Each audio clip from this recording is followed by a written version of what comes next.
ఒకడు మాటలతో వేధిస్తాడు, మరొకడు ఫోన్లో వేధిస్తాడు, ఇంకొకడు వీడియో కాల్స్ చేసి కాల్చుకు తింటాడు, మరో ప్రబుద్ధుడు ఏకంగా హోటల్కు పిలిపించుకుంటాడు. అసలు ఎవర్రా మీరంతా? ఎక్కడి నుంచి వచ్చారు? ఇదేనా మీరు చేసే ప్రజాసేవ? ఇందుకేనా ప్రజలు మిమ్మల్ని గెలిపించింది? కోనేటి ఆదిమూలం సత్యవేడు ఎమ్మెల్యే మొన్నటి ఎన్నికల్లో టీడీపీ తరపున ఎమ్మెల్యేగా బరిలో గెలిచాడు. అంతకుముందు వైసీపీలో ఉన్నాడు. గెలిచాక ప్రజల్లో నిలిచాక ఏం చేయాలి?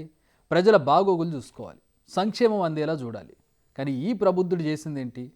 తోటి నాయకురాల్ని లోబర్చుకోవడం, హోటల్కు పిలిపించుకోవడం, అడ్డమైన పనులు చేయించుకోవడం. ఆదిమూలం అరాచకాలు ఎక్కువ అవడంతో వీడియోలతో సహా ప్రజల ముందు పెట్టింది ఆ బాధితురాలు. ఇప్పుడు ఆధారాలు కూడా ఉన్నాయి, చర్యలు తీసుకుంటారా లేదా అని ప్రశ్నిస్తుంది ఆమె. నన్ను ఉన్నట్లుండి ఓ రోజు ఎమ్మెల్యే అయిన తర్వాత భీమాస్ ప్యారడైస్ తిరుపతికి రావాలని చెప్పి కోరగా, నేను ఎమ్మెల్యే గారు ఏదో అర్జెంటుగా రమ్మంటా ఉన్నాడని చెప్పి నేను కార్ బుక్ చేసుకొని అక్కడికి వెళ్ళడం జరిగింది. రూమ్ నెంబర్ 109, జూలై 6వ తారీఖు రోజు నేను అక్కడికి వెళ్ళడం జరిగింది. అక్కడ ఎవరూ లేదు, ప్రశాంతంగా ఉన్నింది. ఎమ్మెల్యే గారు మాత్రమే రూమ్లో ఉన్నారు. నేను వెంటనే రూమ్లోకి వెళ్ళడం నా పైన బలాత్కారానికి పాల్పడిన తర్వాత నేను అతనికి లొంగిపోవడం జరిగింది. జరిగిన తర్వాత ఈ విషయం ఎక్కడైనా బయట చెప్పావంటే నేను చంపేస్తాను, నీ కుటుంబాన్ని చంపేస్తాను అని చెప్పి బెదిరించడం జరిగింది.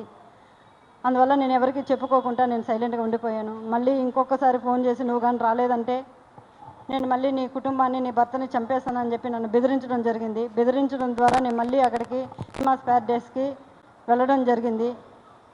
వెళ్ళిన తర్వాత నేను పూర్తిగా ఆయన్ని అవాయిడ్ చేస్తూ వచ్చాను. నేను అవాయిడ్ చేశానని తెలుసుకున్న అతను నాకు పదే పదే సైకోలాగా నిమిషానికి ఒకసారి ఫోన్ చేయడం జరిగింది. అయితే తనపై జరిగింది అంతా కుట్రే అంటున్నారు ఆదిమూలం. వీడియోలో అంత క్లారిటీగా కనిపిస్తున్నా తప్పు లేదనడం ఆయనకే చెల్లింది. సరే, కాసేపు ఇష్టపూర్వకంగానే ఇద్దరు కలిశారనుకుందాం. మీకు ఓ కుటుంబం ఉంది కదా, మరి దాని గురించి ఆలోచించారా? అది అనైతికం అని మీకు అనిపించలేదా? ప్రజా జీవితంలో ఉన్నప్పుడు, ప్రజాప్రతినిధిగా ఉన్నప్పుడు ఇలాంటి కార్యక్రమాలు, ఇలాంటి కార్యకలాపాలు మీకు తప్పనిపించలేదా? చేయకూడదన్న ఇంగిత జ్ఞానం లేదా? విచక్షణ అనేది ఒకటి ఉండాలి కదా. దాన్ని మర్చిపోతే మీకు సాధారణ మనుషులకు తేడా ఏముంటుంది? ఆదిమూలం విషయంలో మరింత లోతుల్లోకి వెళ్ళడం లేదు, కానీ ఒక్క ప్రశ్న మాత్రం నిత్యం వేధిస్తోంది. రోల్ మోడల్గా ఉండాల్సిన రాజకీయ నేతలు, ప్రజాప్రతినిధులు ఇంత రోతగా ఎందుకు మారుతున్నారు? ఓ గోరుంట్ల మాధవ్, ఓ అనంతబాబు, ఇప్పుడు ఆదిమూలం. ఇందులో మేము పార్టీలను లాగడం లేదు. పార్టీలతో సంబంధం లేకుండా ఆ దరిద్రమైన పనులు చేసేవారు అన్ని పార్టీల్లో కూడా ఉన్నారు.